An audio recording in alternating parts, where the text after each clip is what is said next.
lesson just not bothering to plan? That's a question for TEFLologists. When I read this book, is it better to skim or scan? That's a question for TEFLologists. Can you be a good teacher if you have a CELTA? Or should you invest in an MA or a Delta? From politics to methodology, we'll discuss them all on TEFLology. Welcome to this special interview edition of TEFLology. In this episode, we present an interview with Claire Kramsch. Claire Kramsch is a professor of German and foreign language acquisition at the University of California, Berkeley. Her fields of interest are second language acquisition, applied linguistics, discourse analysis, and social and cultural theory. She's the author of several books, including the prize-winning Context and Culture in Language Teaching. Matthew and Matt spoke to her after a presentation she gave at the JALT 2014 National Convention about language learning and crossing borders. Okay, we're very happy and honored to be sitting here with Claire Kramsch. We're at the JALT 2014 National Convention. Thank you very much for agreeing to talk to us. Thank you for the invitation. It's our pleasure. So first of all, we'd like to talk to you a little bit about your plenary talk. So you were discussing the importance of crossing borders as a part of communication. Could you explain that a little bit? Well, we're talking about foreign language learners, foreign language teachers, who, by virtue of learning another language, are already crossing borders, linguistic borders, from one linguistic system to another. They are also thereby changing the way they think about the world by virtue of using another grammar, another vocabulary that cuts up reality in a different way. So they learn to think differently, they learn to behave differently. What we call culture is also divided by borders, whether we see cultures as neatly bounded or not, but in some way they are changing the way they do things normally. So we consider language learning and teaching as a crossing of borders in many different ways. I mentioned also disciplinary borders because language teachers, whether they are trained in literature or linguistics or applied linguistics, they have to draw on very many different disciplines to teach their subject matter. So, I see. You mentioned as part of learning another language, maybe learning different ways of behaving. Yes. Could you give us an example of that? Well, for instance, you've got to know when somebody makes you a compliment, whether to say thank you or not thank you. In some cultures, like in mine, in France, it is absolutely arrogant to say thank you after a compliment. So you wouldn't want to say thank you. But in other places, like the US, you have to say thank you or else you're going to be seen as impolite. Okay. So it has a lot to do with pragmatics. Absolutely, I guess, yes. I see. Yeah. Okay. The use of English is often, and perhaps always, considered to be a lingua franca, and especially when it's used for intercultural communication. To what extent do you think the teaching of languages other than English is important for fostering globalization or internationalization? Absolutely. In part because all those people whose native language is not English do speak English, but it doesn't mean to say they think English necessarily, although by saying that I'm contradicting myself because I have just said that when you learn another language you learn to think differently. But they are. And that is the difficulty with English as a lingua franca, is that people do speak English words, but have their pragmatics, you were talking about pragmatics, have their pragmatics followed suit. And so they might have the pragmatics of their original language or their original culture, even though they speak English. So in the case of English as a lingua franca, misunderstandings are not avoided just because you speak the same code. So I forget what the rest of your question was. Part of the question was, do you think it's important to teach? Important to teach the other languages. Yeah. Yes, and there's somebody, Juliana House, for instance, said that English is now the lingua franca for anything related to business, to technology, to all the important things in the world, and the other languages are there for identification purposes, for cultural allegiance, for sense of community. I think that is short shrifting the other languages, because the other languages have also something to contribute to science, technology, and all these other things. I think it's important to not to rely only on English, because a lot of what is being spoken in the corridors and in the halls of the UN or of other institutions are in the various local languages. So I think it's important to learn other languages as well. So when a learner learns English and perhaps they go to study abroad and perhaps they're taught native speaking norms of English, do you think it's important that they try to retain their own identity as, say, for example, a Japanese person speaking English? And do you think that's possible, that they can do? They do it all the time. Right. Whether we want them to do it or not. Yeah. It depends also what globalization has diversified is also we can no longer speak of the learner of English as a generic term. A learner who learns English at age 15 is quite different from a learner at age 20, 25 or 30. So at age 15 or at age 20, as a teenager or a young adult, you may want to identify 100% or 300% with the native speakers of English. But when you learn the language and you're 40, 50 or 60, you do not want to relinquish your own sense of self-identity as quickly as when you are younger. So we've got to, it really depends at what stage you learn the language. Yeah, okay. Yeah. So, Some of the research into identity, or some of the talk about identity, is about this L2 self, maybe a separate L2 speaking identity. Right. Do you think that's a desirable target? I think people now with globalization are developing different kinds of L2 identities. They've got the global kind when they are in traveling, when they are tourists, or when they are traveling or working abroad. They have to develop one identity. When they go back home, they continue to develop their own identity. I think it's ludicrous to think that people have only one. They have multiple identities. These are ways of positioning yourself. Right.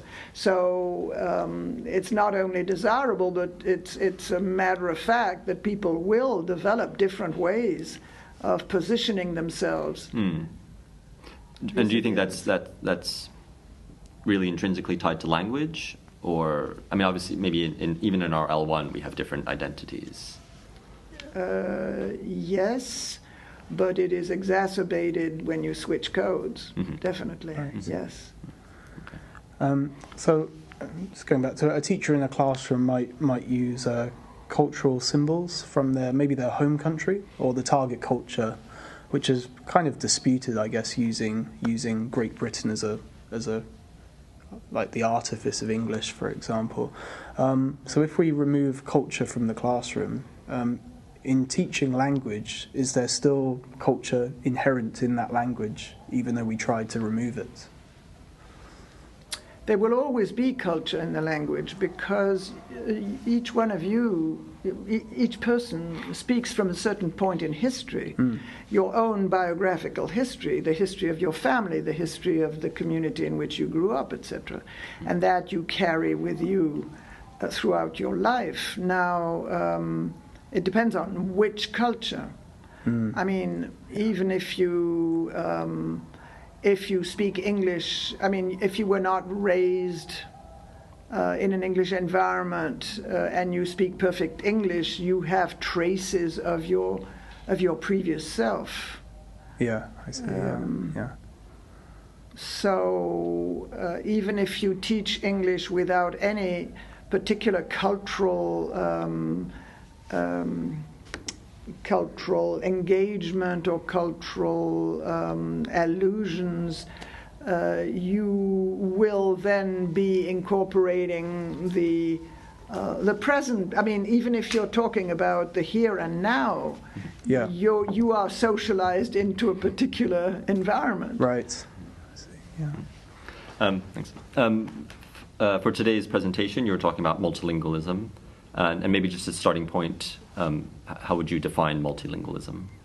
Well, I used in my talk Blommert's definition, which was a variety of, not only a variety of linguistic codes, but a variety of registers, of genres, of voices, of ways of talking, of styles. That is exactly, so multilingualism would be diversity itself. It would be a diversity of discourses, of genres, registers, languages, etc., modalities, etc. Okay, so therefore, a multilingual speaker of a language or a multilingual person, even within just one language. Yes, you would be multilingual. Yeah, so Yes. we're all multilingual. We're all multilingual to various degrees and in various occasions. In some occasions, it is very important to be monolingual. Because there are some people who don't like multilinguals, and you don't want to pass from multilingual, because multilinguals can't be trusted. Right. Could you give us an example? Well, I was giving a talk in France, in French, my native language, and a gentleman came afterwards to me and said, "Mais vous êtes quoi, vous?" Which means in French, "What are you, Yeah. you?" Oh, Right. And I said, Yeah. "I'm French." Originally. And he said, "Well, yeah, but if you were really French, there were some English words in your speech, and you pronounced them the American way. Yeah. Why? Were you making a statement that you were originally French, but now you're American?" Right. Wow. I said, "Well, no, if they're English, I'm going to pronounce them the English. But if you were really French, you would pronounce them with a French accent." Wow. So Yeah. Was this recent? Or? I always encounter that. Yeah, Oh, right. I think that's a common thing that that I think multilingual people in certain aspects, that idea of when, for example, when I'm speaking with another native English speaker and come to a Japanese word, do I pronounce it the Japanese way, or do I pronounce it the slightly more anglicized way? There you go. And there are pitfalls, either choice. Yeah. And I also had somebody in the audience in the last row said, "Who are you?" And he said, "Who are you, German, teaching French in the U.S.?" I said, "Excuse me, I'm French teaching German in the U.S. now." But he said he saw my German name and he thought I was German. And he heard the German accent in my native language. Oh, really? Oh, he thought he did. He thought he did. I see. So there's kind of there's world Englishes and English as a lingua franca, and they're two quite different things. I wonder if you could briefly unpack what the two... World English is, the term World English has been coined to show that English is not only spoken in the center of Britishness, like UK, US, Australia, etc. But English is also spoken in the third circle of Singapore, Right. India, etc. So there are different kinds of English is spoken, which is different from English as a lingua franca, which is a pidgin, a pragmatic language that has inflections of other languages too, like, for instance, continental Europe English. That is spoken in all the countries in Europe. Right. I see. Maybe coming back to this idea of multilingualism, maybe just more the practicalities of it. What are some ways that you think instructors can prepare students for multilingual environments? Well, that was exactly the topic of my workshop. So there are all kinds of exercises that you can do, for instance, translation in all its forms. Translations across codes, across modes, across modalities, across languages, across etc. That was the... Yeah. Okay, yeah. In terms of Well, in terms of materials that are currently out there, and in terms of making materials ourselves, have you found any materials that are interculturally competent, where they're showing English to be this, using lots of varieties from around the world and not just one standard? I can't answer because I don't teach English. I'm not in the English language teaching business. Right, okay, I see. And so your question would be different kinds of German. It's minimal, yeah. There's always a chapter on Swiss German and Austrian German in every textbook that you'll find, but I can't say that it's made into a systematic pedagogy. Right. No. Yeah. Do you spend much time addressing the different varieties of German to your students? No.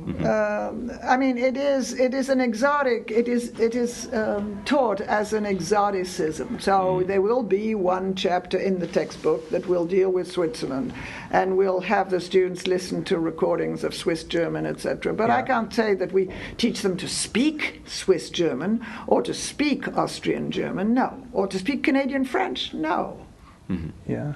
They want Parisian French. They want Berliner German. Yeah. They don't want. Yeah.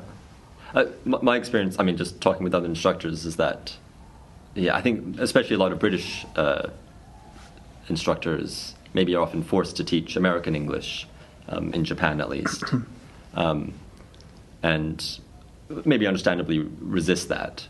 And you maybe generally default to teaching their own personal variety of English. But the teachers of English are generally native speakers here? Depends on the type of position. Depends on the position. Generally, what happens is so-called native English speakers are chosen to teach usually conversation skills. Yeah. Yeah. Right. Yeah. Yes. The banner country, British, North America. That's exactly in countries. France. And native speakers are. Yeah.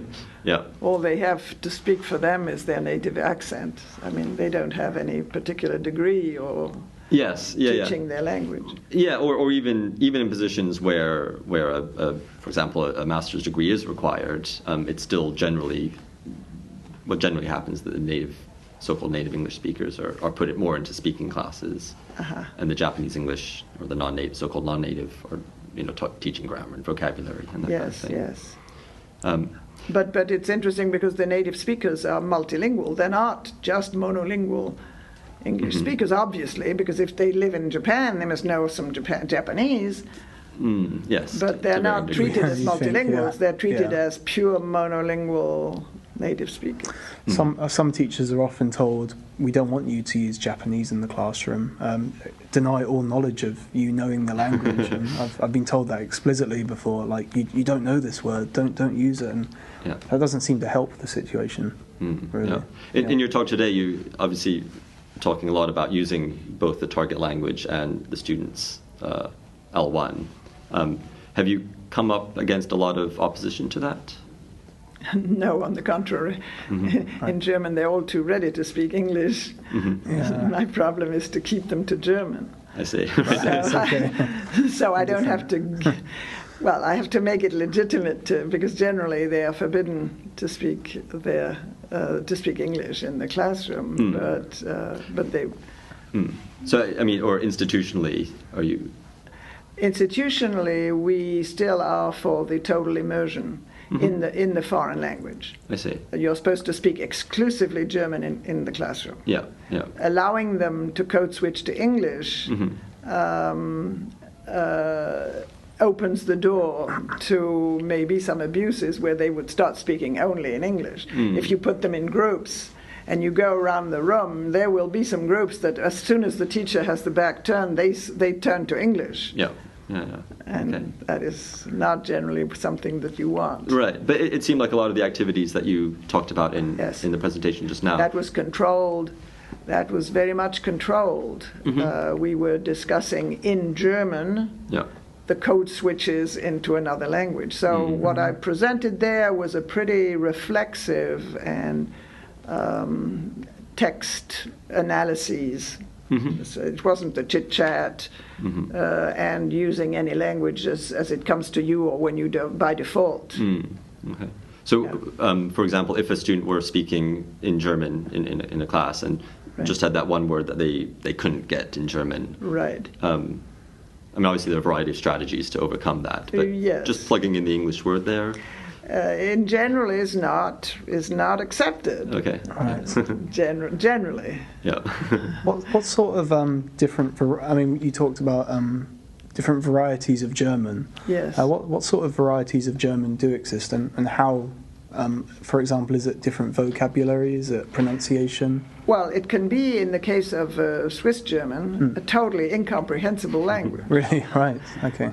It is so incomprehensible that. But all the Swiss Germans, when they go to school, they learn the high version, high okay. German. Is that how it's described? They are bilingual right from the start. Ah, I see. Yeah, generally it's only a question of accent, Right. and pronunciation. Yeah, I see. So are there moves to standardise German towards? of course. Yeah. Of course. So, Yes. yeah. Okay. Actually, I think we're just about out of time. We have to stop you there. We have to let you go. But thank you very much for your time. Well, It's been thank really you. interesting. I hope it's useful. Oh yeah, no, I'm sure it will be. Thank you very much. Thank you very much. Yeah. Thank you.